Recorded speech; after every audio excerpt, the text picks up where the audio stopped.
Okay, for our experiment today, it's going to teach us how important it is to wash your hands and not spread germs. So, what you're going to need today is any type of liquid dish soap, pepper, and a shallow bowl with some water in it. I have some water in it. Maybe you guys can see it.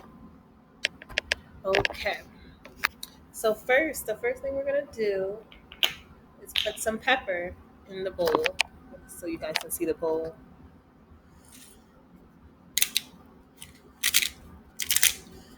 I just put enough so you guys can see it. And then we're just going to put our finger in the bowl. So you're going to treat the pepper as germs right now. So all you're going to see is just the pepper. And some pepper may stick to your finger. So next, now you're going to put some dish soap on your finger and then you're going to see what happens to the pepper. Did you see all the pepper? It moved to the edge of the plate. And that is why it's important to wash your hands. The power of soap can do many things.